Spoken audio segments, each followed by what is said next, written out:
importance of that topic, and how factors affecting chemical reaction rates to apply pollution and corrosion.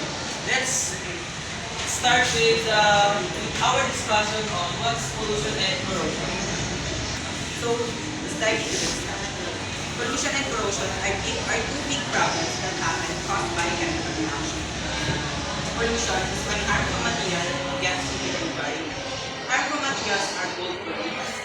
Pollutants can be natural or man-made. Now let's now talk about what are the things that makes these reactions faster. 1. Temperature.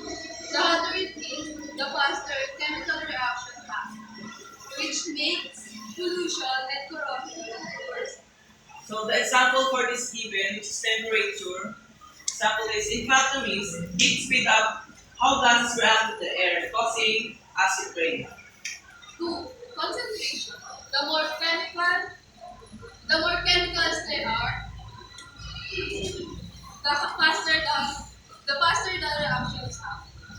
The example for this is a city with many factories releases more pollution because there are more chemicals in the air.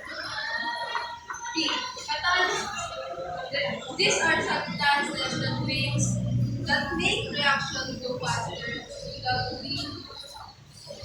Some factories use special devices to reduce air pollution, but some chemicals in pollution also act as unintended catalysts, making things worse.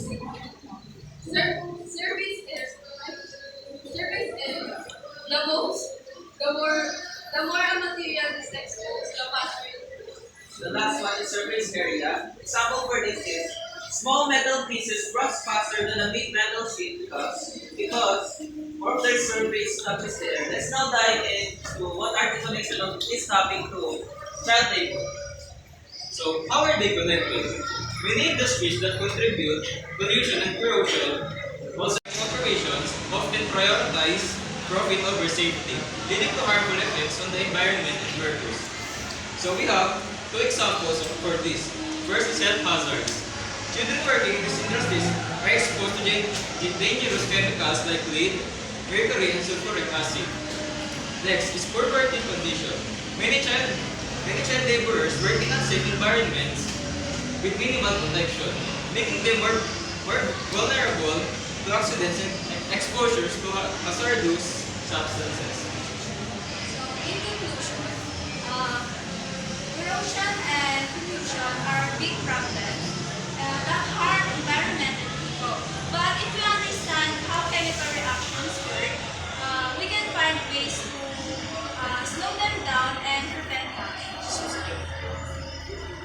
Also, factories and companies should use science to make things safer and cleaner.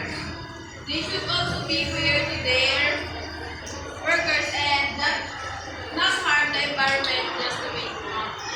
Okay, some last one, please. For the simplest one, Alex, the task we are going to assign you is taking a video of our presentation or contributing with the essay. Alright, thank you.